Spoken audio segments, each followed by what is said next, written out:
So I have two, Denise, thanks for that introduction. And thank you, Linda, for asking me to do this. I'm happy to be here. I have been doing this over 20 years.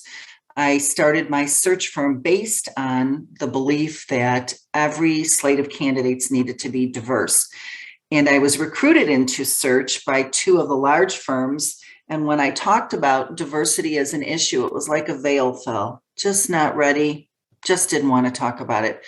But I knew that my clients, the senior vice presidents of human resources and the CEOs and the CFOs and organizations were talking about needing to see diversity. So if your clients are talking about this and you as a provider don't want to talk about it, kind of a disconnect, which is why I started my search firm in the 90s. And successful at it. IBM was my largest client, JP Morgan Chase, Prudential, The Gap, which is where I recruited Denise to The Gap from Monsanto. And so that's how I formed my firm. I've worked inside and I work inside again, leading talent for a major organization who's just on a trajectory for great growth and have an opportunity to put my skills to good use. There's two premises I'd just like to talk about. One is that we weren't ready to do this in the 90s. Denise has heard me say this before. If we'd done it right in the 90s, we wouldn't be doing it over again. And we are doing it over again. The second is that it takes approximately 15 years for a new hire into an organization, straight out of college, to rise to a job that has mid to senior level impact within the organization. So having people tell you that we really want to bring in a diverse group of entry-level positions is a step, because it's 15 years before those people can do anything and make impact with regard to diversity. So I'm always looking at bringing in mid to senior level diverse candidates and senior level impact. And the questions that come out of there have to do with how do we bring them in? Where do we source them? And for me, maybe I should just define diversity. Diversity to me is anything that's not a straight white male. That's diverse. And I'm married to a straight white male, and I like him too. It's just that you need to fight really hard to get on my slate of candidates, whether I'm inside or outside. If you are a straight white male, there's no prejudice against it. It's just we've been going a long time being led by and having impact by the straight white male community without an opportunity to listen to all the rest of ideas, all the rest of experiences, all the rest of upbringing, environments that put us in a diverse situation. So I look at how we bring people in, where we source them, and how we assimilate them into an organization. Sound right, Denise? So Debbie, yep, that sounds good. So I want to kind of ask the question or pose this particular question to you. When you said that it takes about 15 to 20 years for a candidate to really kind of come into the organization and begin to move up, many organizations struggle with the idea that the person has to have the expertise or experience in a particular area. We also hear, at least I hear, and maybe some of the audio and other people on this call, you guys can put in the chat room, what are those ideas of bringing in someone? It's hard to find people at that 15, 16, 17 years. Because as you said before, if we'd done it well in the 90s, we would have the pool, right? Right now to be able to pull from. But there are some. So how do you help organizations, or even with Brown and Brown, because I know you're on a mission to help them because they have committed 100% to this. Yes. What are you doing to bring in more at that mid-level so that they have the kind of impact that we talk about from innovation, et cetera? Part of it is learning how to source. We've lost the skill from new recruiters, not for any reason except no one taught them how to do it.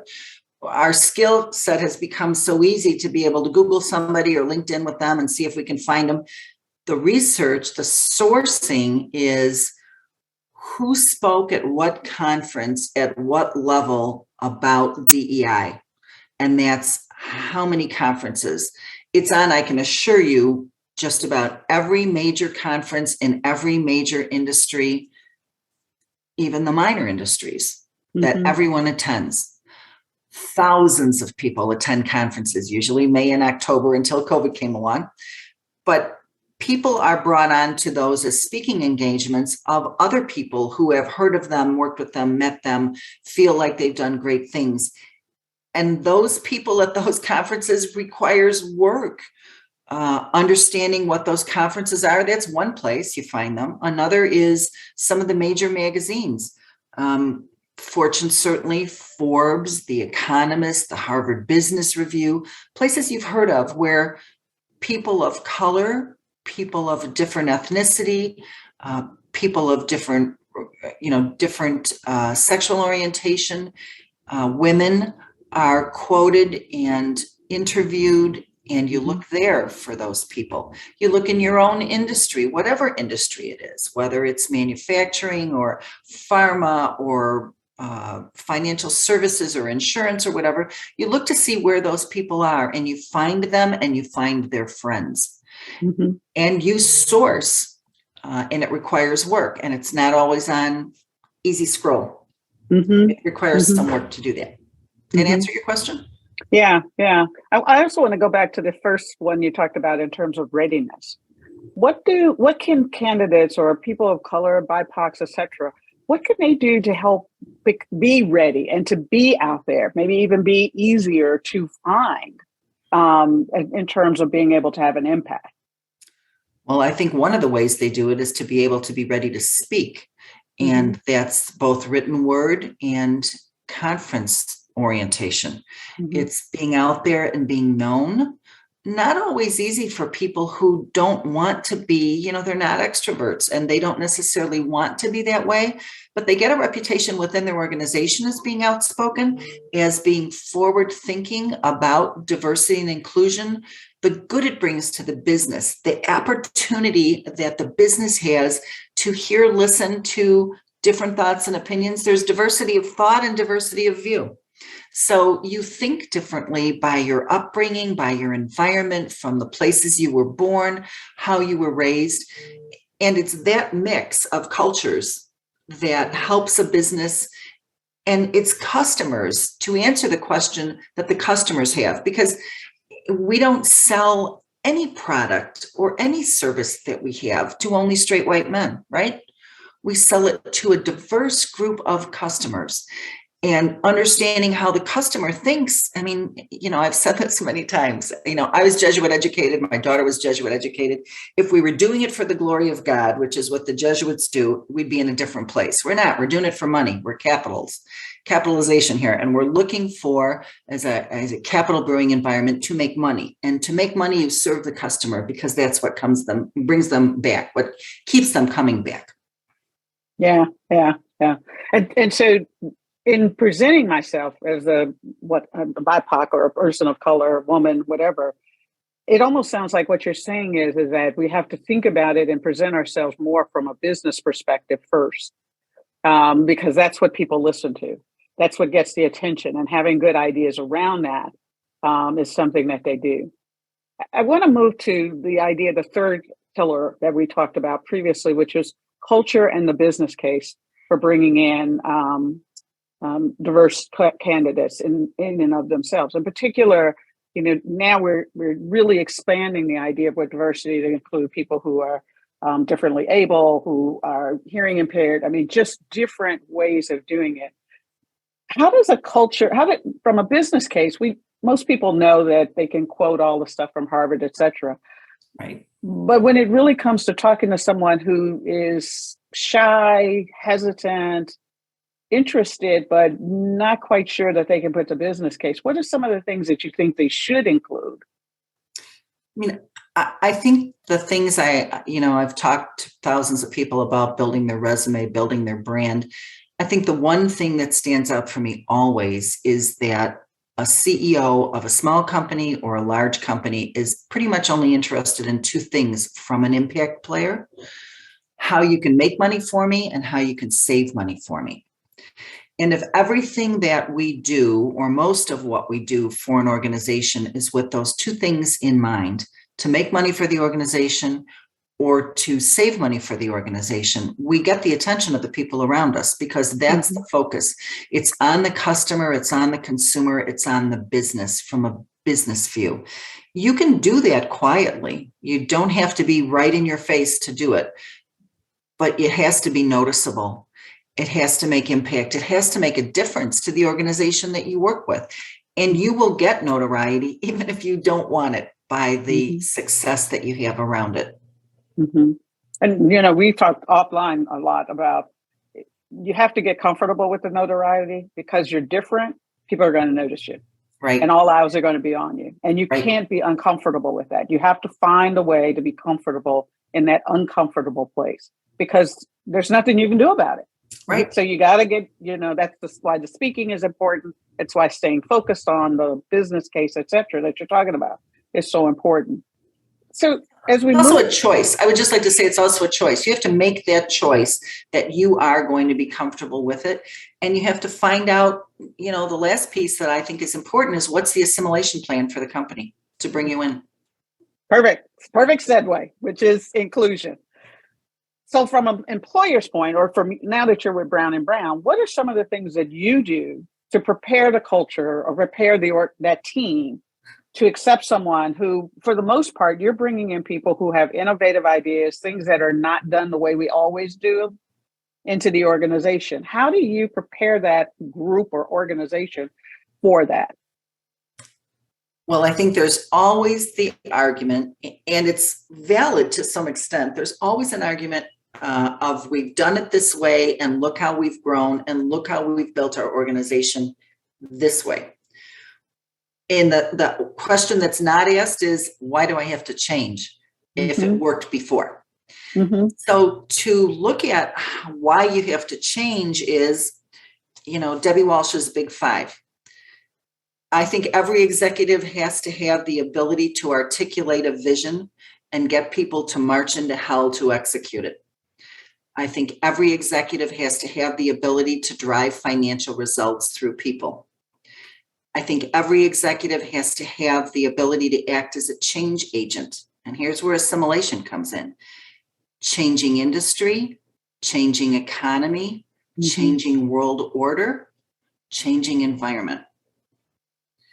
I think every executive has to have the ability to develop people beneath them, next to them, above them.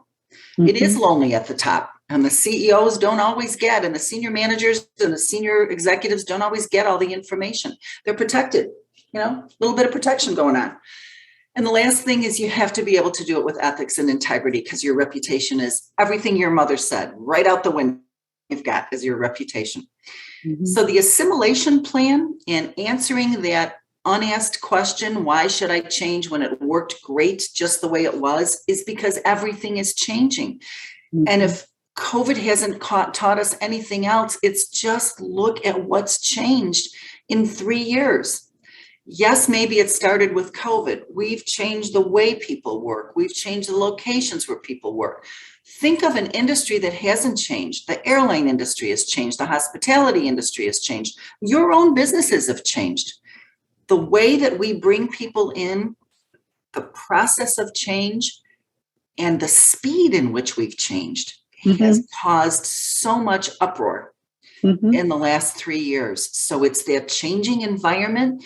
We have an opportunity right now to talk even more closely about why should I do it different than I was doing it before? Because your customer has changed. Your customer's needs have changed. The consumer's buying differently and thinking differently and wanting and demanding more. And we have to meet that at every level. So in terms of getting them to do that, is there anything that you do with the new hire to help them ease into the culture, or at least understand it, or make it so that they're going to be more successful?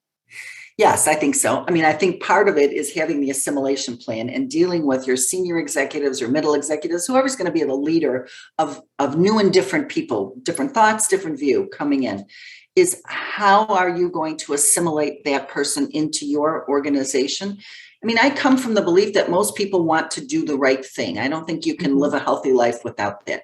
So if there's nothing malicious involved in it and you really want to help that person assimilate and you need that person's skills and their thoughts and their diversity of view, then you want them to succeed. And it's looking at your team and seeing what will fit culturally to make your team help that person succeed, because everybody wants more customers.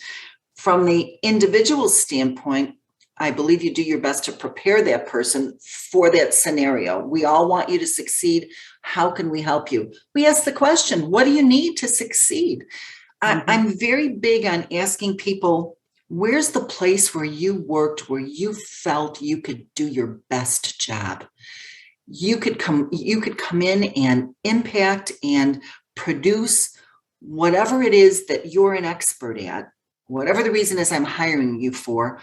How did that feel? What do you need around you to succeed? Because I want you to succeed. There's no reason, life is too short to hire someone that I don't think is going to make it. And so I want to know from the individual, how can I help you succeed? What do you need from me? How can I be supportive of you? How can I be your advocate? But you also need to be your own advocate. And that's something hopefully that your mother taught you. You need to stand up for yourself. You need to be your own advocate as well. Yeah. And it doesn't sound so much like that plan is different for anybody else. So I think it's a good plan for regardless of who the person is. We've talked about, and you and I have talked about this idea of groupthink in the organization inclusion. So, it's one thing to talk to the senior executives about why we need to bring new people in, why it's a good business case. And oftentimes, because it is a business case, it's a lot easier to get them to buy into it. But they're really not the feet on the ground. And oftentimes what we've seen and we've talked about is in the environment, their peers of the new person resist movement and change because it means they have to do something different. And they're uncomfortable with that. So talk a little bit about, in this organization or as you've been an outside search person, hoping to prepare and to come up with an assimilation plan. What are some of the things that you've done or you advise people to do to get that team to not only want to change, or at least watching to see if they actually are changed, or are they actually forming a plan to get rid of the person who is bringing new change? I think the very first thing you do is have a written, discussed, preached assimilation plan. These are what are the things you think we should be doing to make sure that we're assimilating a person that's different from us into our organization at the lowest level, at wherever it is, wherever the team is that's going to be hiring new people in. I think there needs to be a little preaching of what's the assimilation plan and who wants to work on it. And right there, you're going to know whether it's Joe or Mary that's going to be doing timeout. I don't want to change myself and I don't see the need for an assimilation plan. A leader is going to know immediately who's going to be the block, right? Nobody wants to be seen as the block. And no one wants to investigate themselves and a feeling of exclusion that they didn't know they have. We all have personal prejudices. I happen to be a big Bears fan. Once they get a quarterback that can throw a ball that somebody can catch, I might feel better about it. It's a personal prejudice I have. We all have them. And so it's confronting those personal prejudices, maybe not even knowing they existed in the way that blocks people from being successful. But at the lowest level, what's the assimilation plan? We're bringing in Bob or Beth. And Bob or Beth is different than the way we all look here. What's the assimilation plan? How are we going to make them comfortable? Right away, it can start at the very lowest level to the most senior level. One of the things that candidates that are diverse ask me is, what does the senior team look like? What does my level team look like? What does the team below me look like? And before I come in and say yes to what seems to be you leading me toward an offer, I want to meet those people. I want those people to interview me and I want to interview them. That's a switch. That's been happening the last 2 years. People are interviewed and people expect to interview. Mhm. So if you don't have people you can bring out to that interview process because they are diverse, there's a problem right there. And it's going to impact whether it is a factor on whether someone wants to join or not join. Yeah. We have a comment or a question in the chat about the word assimilation versus acclimation. You've been very deliberate in saying assimilation, but would acclimation be, in talking to the person who is the new hire, would that be a better word, or why do you choose assimilation? Assimilation to me means, I can't quote you the Webster version of what assimilation is, but to me, it means being able to be brought into part of a family, brought into part of a team, made to feel at home, made to feel part of something. Acclimation to me means getting comfortable in a new environment. And I see them as not opposed, but they're different. And so I would not use acclimating in the same way I use assimilating. Okay. Good. To me, assimilating means two parties have to do something. The party that's coming in and the party that's bringing them in. Acclimation means, to me, it's a singular getting used to. Make sense? Yeah, I think so. Okay. Another question is how does assimilation encourage people who have typically been excluded to contribute their unique perspective? And I think it's more of the assimilation plan is what the person is talking about. Okay. If I'm understanding, you're saying that someplace on the team is a person who has come in as a diverse thinker or a diverse person, and now they're finding that something else is being done for the next guy coming in. I'm using guy as a very Chicago term. It's all encompassing. It doesn't have anything to do with gender orientation. Just one of the guys. Is that right? Is that what the question is meaning? That I think the question is if I'm the diverse candidate coming in, how does the plan encourage those who have typically been excluded to contribute their unique perspective? So it's kind of your comment about the assimilation versus acclimation. Okay. Out of it. Okay. I think that getting that person to participate is certainly the key to be able to make the assimilation plans run more smoothly, and wanting to make sure and check in with the person that's coming in if they feel like they're being made part of the team or being offered, I shouldn't say being made, nobody can make you do it, but being offered an opportunity to be part of the team. It's asking a lot of questions. It's really comes down to making a bigger effort than, having the new person come in and put a hat on their head and a spatula in their hand and tell them to go flip burgers. Whatever it is that they're doing, it's not giving them the laptop and their book that says, whatever corporation on it and a pen and a mug. It's not that. It's making a more specific and pronounced effort to bring them into the organization and to find out what's working and what's not working. Great. At Brown and Brown, we do 30, 60, 90, 120 day, 100-day check-ins with the leadership, the hiring leader. That's what we aspire to be able to do it. So every 30 days, the person that hired him in is saying, how are you doing? What can I do to help you? Are you finding everything you need? Is there something you're struggling with? Do you understand the nature of our business? Do you understand the nature of your job? It's a 15-minute cup of coffee call. It's not, an hour. Oh my God, let me take you through the confiteor. I'm not looking for that. I'm looking for a check-in, making more of an effort. Are you required to do the, well, there's two questions. And then for those of you I have to kind of break you off in the group so that you have a chance to kind of talk about some other things, but it sounds like people have more questions than anything else. I love this. Thank you very much for participating.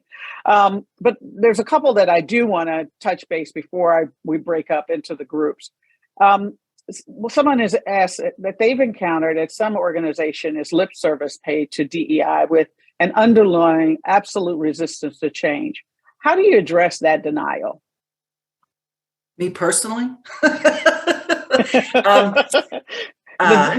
put it. Remember, you're on camera, yes, so it's not just you and me. I think it's something I fight every day.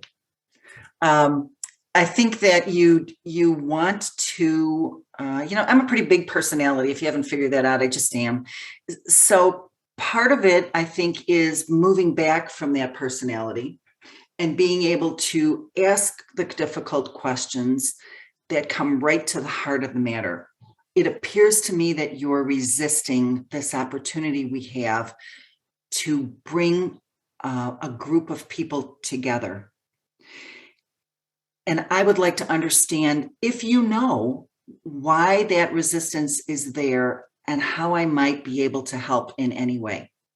Now, I can say that, but I started my career as a salesperson. I have a really right on the money sales personality. You can tell me no 1,000 times, just rolls right off my back. I could care less. It only means no for now. It doesn't mean no for later. I was a really successful salesperson. I've been a really successful entrepreneur up against the big five in search. And so I come from a personality of, yeah, okay, fine. Doesn't matter to me. I'll come back to you tomorrow if you're not going to give me the answer. But I think you again, move back from that personality and have to genuinely ask, because I genuinely care. What is it that is impeding you from opening up to an opportunity where a person can really help us in the marketplace? I'm always going to go back to the business, because the business, the speech of business, the vocabulary of money, the vocabulary of capitalism is what drives most senior business people. I'm not saying that the guy from Patagonia that left his business to Sierra Club, he is atypical. He is not typical. I'm thrilled that he did it. But for the most part, it comes to why we're in the business. And the only way you can get to that is to ask the question. Can be a horribly uncomfortable situation. It can be divisive. It's not my problem, so I don't try to be divisive with it. I just genuinely want to know how I can help. Mm-hmm. Does that answer somebody's question a little bit? Does it give you, that's what you have to do with it. You have to be able to be in the uncomfortable moment. Yeah, it's back to the earlier comments of you have to learn to live in that space of being uncomfortable, get comfortable with being uncomfortable. The last question I'm going to pose to you is that someone asked, is the 30, 60, 90 day check-in plan, is that required? Not yet, but it will be. Not yet. I'm selling it like crazy. It's absolutely being accepted. It's absolutely being understood. And it's something that's happened. I mean, long before I got there, it's just not called that. And maybe it just didn't happen as often. But we want to make it happen because it's just good business for us. It allows us to head off. And, if any of you are recruiters or have been in that world, again, a statistic I can't quote you exactly or even who quoted, but I know myself, it costs double. It costs double to bring in a candidate at any level of the organization, 50,000 or 500,000. It costs you double once you bring them in and they leave you in a year. Mm-hmm. Costs double. Who would want that kind of crazy business financial situation on their books? So doesn't it make more sense for the first 6 months that the person's on the job to be able to check in and see that they're getting everything? We want people to succeed.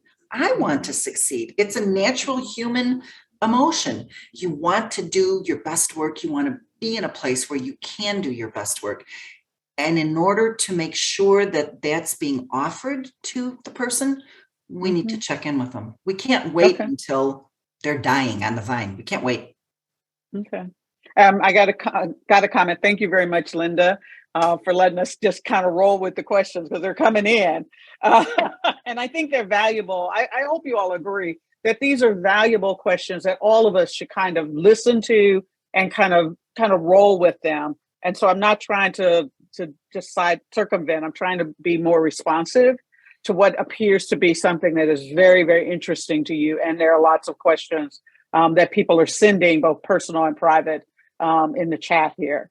So we have a question from someone who's asked, what kinds of questions do you ask candidates during an interview? I ask two main questions. If, I recruit, and I always have, but even for Brown and Brown, I recruit Mhm. mainly at the 300 and base level and above. So I'm recruiting impact players, but it wouldn't matter to me if I was recruiting, a $50,000 coming out of college job, wouldn't make any Mhm. difference. But there's two big questions. If I have their resume and they're seasoned, and by that I mean they've had more than 10 years in a particular area of expertise, I know their skill set already. I don't have to ask them about whether they know how to make a widget or they know how to make a plane fly. They've got the background. I don't need that level of depth into their skill set. What I need to know is whether they're going to work for me in a way where we can support them and where they can support Mhm. us. So I want to know two things. I want to know the place they were. Talked about it earlier, where they felt they were surrounded, engulfed, supported in a way that made them give the best of themselves to the organization.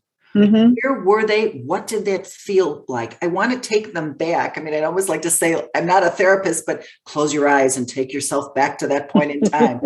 See how it felt. How did that Mhm. make you feel? And tell me what that is that you need. And the second question I always ask is, give me two or three examples where you really made impact. I hope it's going to be in a business situation, but it can be a not-for-profit that you did or Mhm. something else. I don't want to get into their personal life, but something else that you did, a class you taught, a class you took, an environment you were in, a boss that you worked with, a project you were on. What did you contribute and how did that project turn out? And Mhm. sometimes people give you so much more information than you want, too much information, so much more information than you want. But what they also give you is a very thoughtful view of what makes them tick, what Mhm. it's going to take to make and help them be successful in an organization. And they frequently go on and on about this particular project they were on, or an opportunity they had, or a boss that they followed. Mhm. I've had candidates follow a boss two or three times, with that old adage that I really think is true. You leave a bad boss, you don't leave a company. Mm. You leave a boss that you didn't connect with. And I Mhm. also believe, having spent 7 years with Lee Hecht and surrounded by psychologists, that, I've been the person with the Kleenex box, holding the Kleenex box for the CEO that just got canned. And now he's got to go home and tell his wife that he doesn't have a job anymore. And a complete surprise. It also gives people an opportunity to understand themselves and to walk away from an interview with me and understand what they need. I Mhm. might not hire them for whatever reason, or they may not want to come to me for whatever reason, but they know now, they have a better idea of what it is that they need. Mhm. Mhm. Is there another question that you ask? And I think back to when you and I met. I wasn't at the $300,000 level at that particular time. But one of the things I always admired about you in terms of your ability to develop other people was also the candidates that you kept in touch with for long periods of time. So a piece that I know about Deborah is that she's a relationship builder. So people are not just in and out. And I know when you're thinking about or selecting search people, know that they have relationships with folks.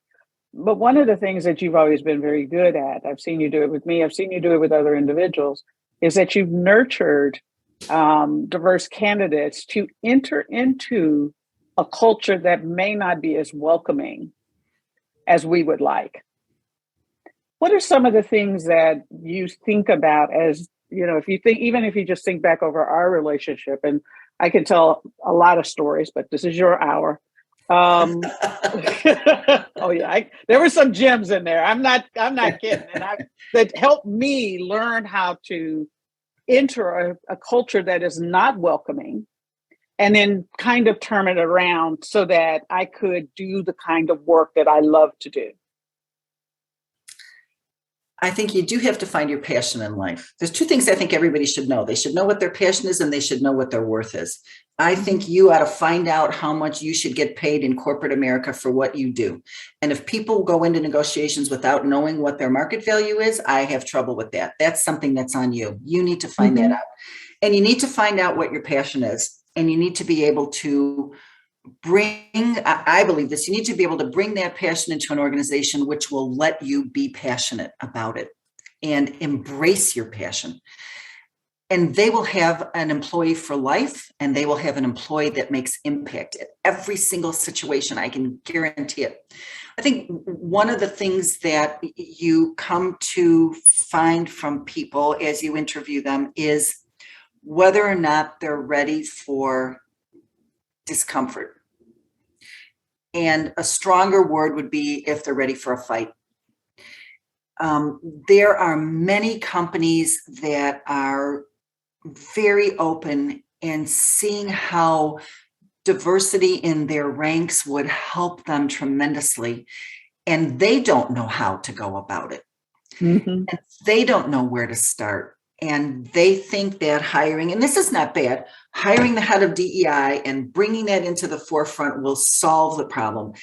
But in reality, it's the beginning of opening the door.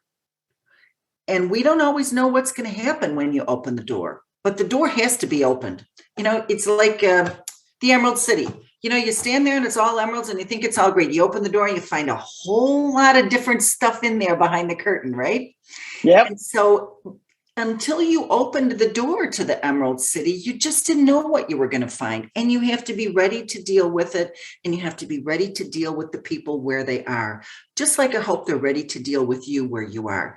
And if you can be that, you can make the steps forward. And it is totally 2 steps forward, a step back, 3 steps forward, Mhm. 4 steps back. Some days are not the brightest days in the planet, but Mhm. it's just part of life. It's one other thing, but it's so much fun and so rewarding to see that opening up of people understanding how diversity helps us all. It raises all boats, or whatever the saying is.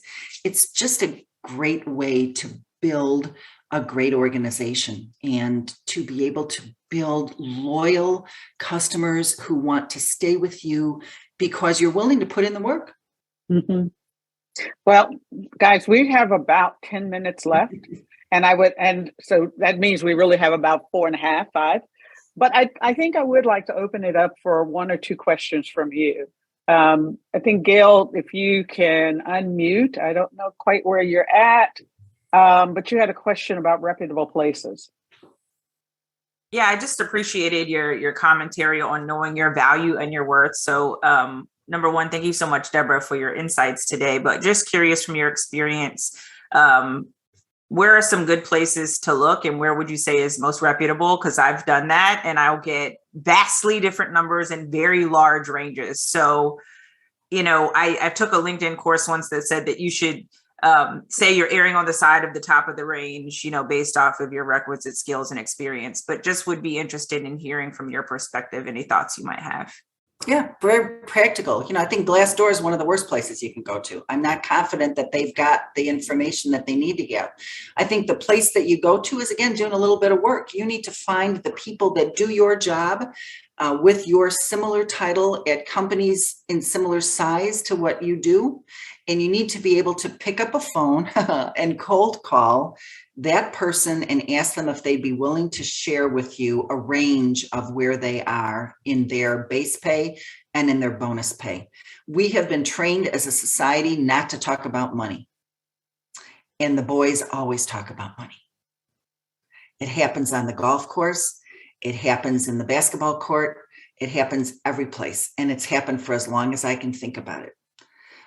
So finding people whom you can find by scrolling LinkedIn in industries that are similar to yours, in titles that are similar to yours, but titles are kind of, the VP of Human Resources at IBM had 100,000 people reporting to her.